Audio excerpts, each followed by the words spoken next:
L'Institut Veolia Environnement participe à des travaux de recherche sur les conditions de développement des grands ensembles urbains. Pouvez-vous nous partager quelques enseignements actuels sur ce sujet-là? Bien volontiers. Merci beaucoup pour cette invitation. Bonjour à tous.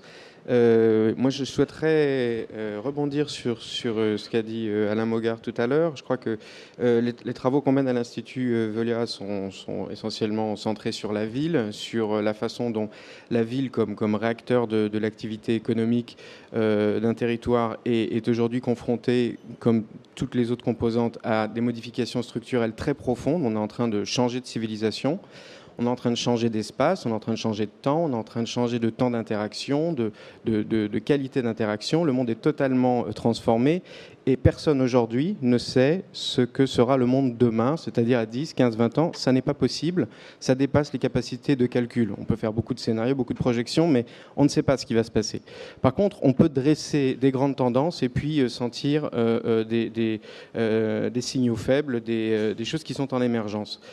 Ce monde de l'émergence est possible grâce au numérique, à la force de puissance du numérique qui réorganise les communautés. Et je vais en toucher un mot tout à l'heure. Mais pour revenir à la question de la soutenabilité, si vous voulez, les travaux de l'Institut ont porté sur deux aspects.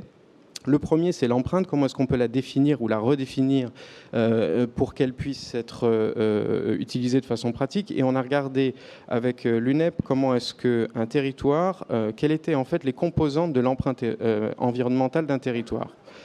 Et à notre grande surprise, la quasi-totalité des indicateurs qui existent, pour faire court, s'intéressent à la façon dont la ville a un impact sur elle-même. C'est-à-dire que l'empreinte de la ville, c'est elle-même. On s'intéresse à la qualité de l'eau, à la qualité de l'air, au nombre d'espaces verts, à la quantité de petits oiseaux, mais c'est à l'intérieur de la ville. Or, le plus gros de l'empreinte de la ville, c'est bien évidemment ailleurs.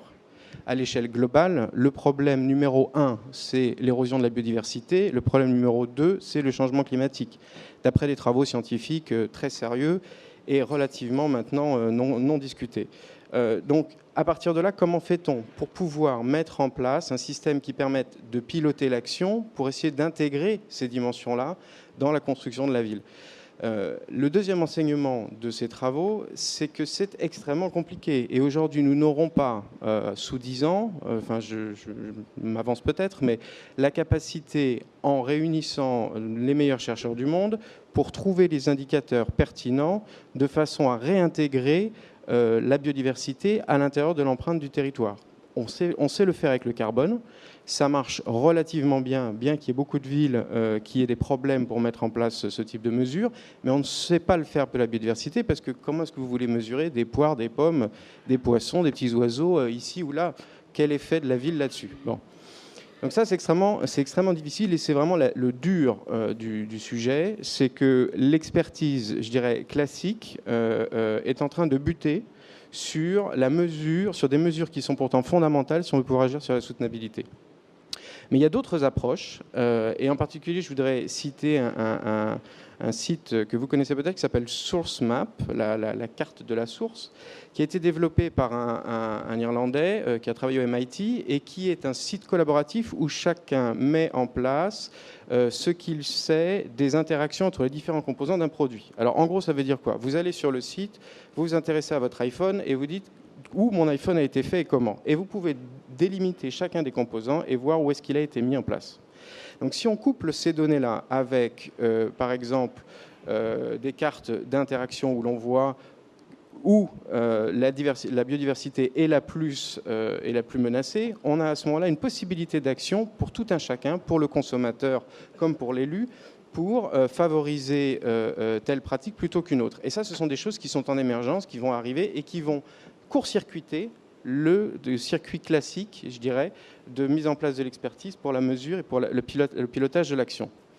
L'autre chose qu'on fait à l'Institut, c'est de réfléchir à la résilience de la ville dans le cadre d'un programme européen qui s'appelle Ramsès. Et avec 13 autres universités, on travaille à la façon dont on peut définir des indicateurs opérationnels qui soient relativement standardisables et interopérables à l'échelle de l'Europe, de façon à pouvoir construire des modèles économiques coût-bénéfice qui incluent le temps, et les différents impacts qui sont probables en fonction de la localité des villes. Le sud de l'Europe et le nord de l'Europe ne vont pas être du tout confrontés aux mêmes problèmes d'ici 10 ou 15 ans. Donc, ce genre d'outils, donc ça c'est l'ancien modèle, je dirais, c'est une piste sur la soutenabilité pour acquérir de nouveaux outils de calcul, de nouveaux paramètres que l'on peut suivre pour regarder et pour essayer d'optimiser l'action. Mais je voudrais finir sur une deuxième dimension, parce que ça, c'est la version, je dirais, top-down classique, qui fait très peu appel à la richesse des interactivités, de l'interactivité telle qu'elle est manifestée aujourd'hui par Internet et le numérique. Il y a une autre chose qui est en train de se passer et qui va prendre, à mon avis, une place prépondérante dans l'avenir, et ce d'autant qu'elle est développée essentiellement aux États-Unis par les villes qui sont les plus riches, par New York, par Chicago, en Californie. Et ça, je pense que c'est un vrai game changer, comme disent les anglo-saxons. C'est quelque chose qui va changer profondément les choses. Vous avez la possibilité aujourd'hui, quand vous êtes dans une communauté à New York, de dire, voilà, ce terrain vague qui est inhabité, moi je voudrais en faire ça, qui est d'accord, etc. Vous vous mettez en groupe sur Internet, vous proposez des choses et le maire dit d'accord. Donc en fait, vous avez une possibilité qui s'appelle, alors ce site-là est amusant parce que vous connaissez tous le Not in my backyard, pas chez moi, et là c'est chez moi, donc c'est in my backyard. Donc c'est amusant parce qu'ils l'ont pris à l'envers. Les citoyens se réapproprient une partie de l'organisation du territoire et le font grâce à l'interaction qui est possible par le numérique.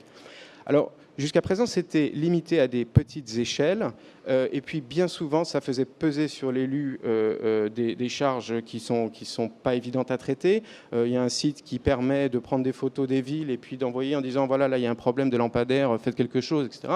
Bon, vous n'êtes pas forcément hyper réactif et vous n'avez pas la possibilité de réagir, donc on vous met une pression supplémentaire, vous n'êtes pas susceptible d'y répondre. Mais il y a une autre dimension qui est en train de se faire, c'est après la collectivisation du ressentiment, vous avez la collectivisation de la solution ou de l'aide à la solution. Et je voudrais citer pour ça Open Plan, le plan ouvert, qui est un collectif de chercheurs et de développeurs informatiques aux États-Unis qui travaillent dans une vingtaine de villes et maintenant qui s'implantent aussi en Argentine et qui a comme rôle d'aider les urbanistes, les maires à l'aménagement du territoire avec des outils qui permettent à la population concernée par les plans de pouvoir interagir. Et ça change fondamentalement les choses parce que des infrastructures qui avaient été prévues finalement ne le sont plus parce qu'on se rend compte que ça ne correspond pas forcément aux besoins des gens, qu'ils arrivent à trouver un moyen de s'organiser autrement et ça diminue drastiquement les coûts d'organisation. Et je pense que pour l'attractivité, la soutenabilité, le cœur, si on veut coupler les deux, il va falloir optimiser. Dans un monde plein, dans un monde où les ressources sont malheureusement extrêmement basses et ça ne va pas s'arranger, si on veut produire plus de bien-être pour les gens, parce que c'est quand même ça le but, l'un des moyens possibles pour cette optimisation, c'est un recours massif à des systèmes collaboratifs intelligents qui permettent de distribuer la capacité d'interaction. Merci. Merci, Monsieur Magui.